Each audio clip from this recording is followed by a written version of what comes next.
Best. Okay, I think for me, the one that really brought out the nature of who he is. Yeah.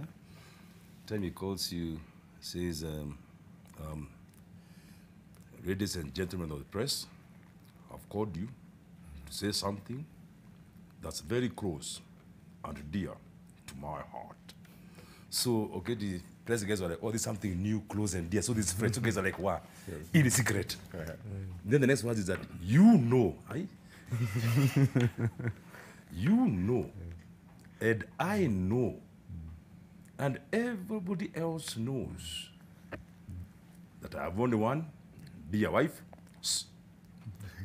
and there's no reason whatsoever, so he was a very, very clever guy in that kind of sense. You really need to study and rewind again, and maybe the S came because of the way he pronounces. Yes. But as a creative folder, that's another S. Found something. Oh, yeah. that can nugget. The fingers are like this. Yes. So there's one.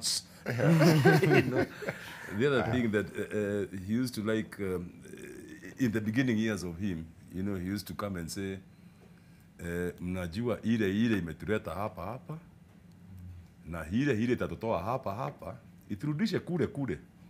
Na hakuna lingine. Hata kama kuna jambo lingine, ndio hiyo tu.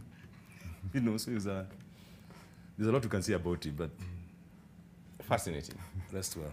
Fascinating. Mado, what are some of the pieces that you did that really stood out? In fact, I made a compilation for publication, and I was actually amazed about how many times I drew this man in 10 years. And remember, I drew him before, when he was vice president and all, from the 1980s. So just within that 10 years, I was actually surprised how many times I featured him. Now, I cast him as, the golf player that he was. I cast him with his favorite stipple, his white cap. I cast him as an economist, as many people have praised him for. I cast him with bungled elections some years ago.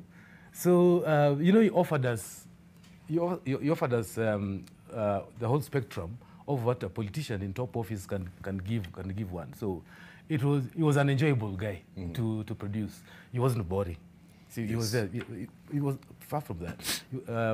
Every week I'd have something, there's something. I'm sure, people like Okenatoni had, there was a skit almost every. In fact, we used to force ourselves to let's not do this guy this week, that kind of thing. Yeah, but there was always something, and as we've said, he's the one, who also gave us that horizon, created that environment for us to do so.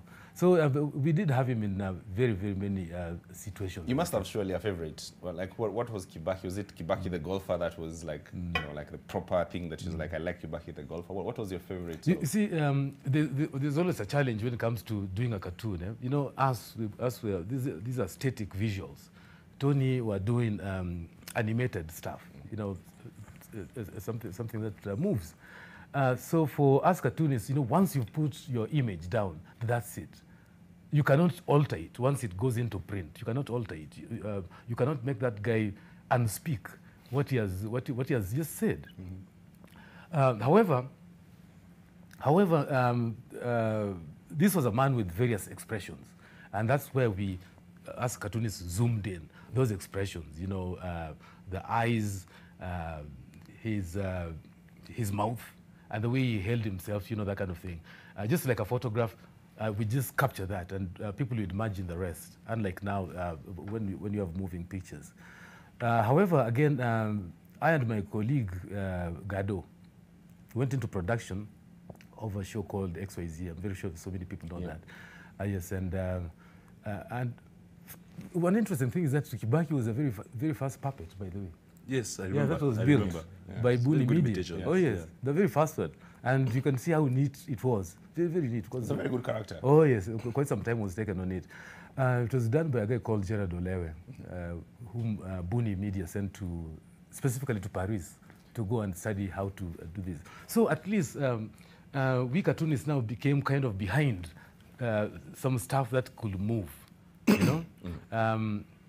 What Redikyulass was doing is what I'd actually really call situation comedy. So you make this whatever. So we were joining them.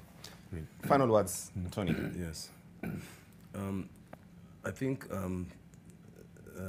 to the family, as you said, poleni sana, to Kenyans, yes.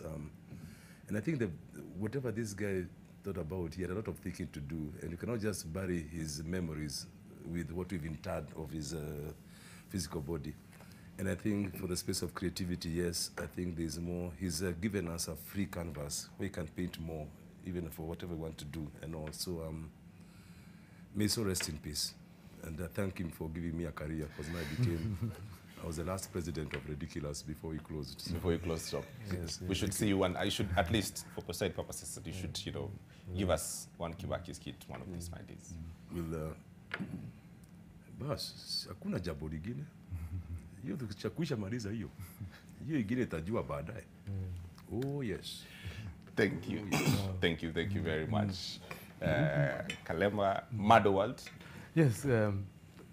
Yes. Okay.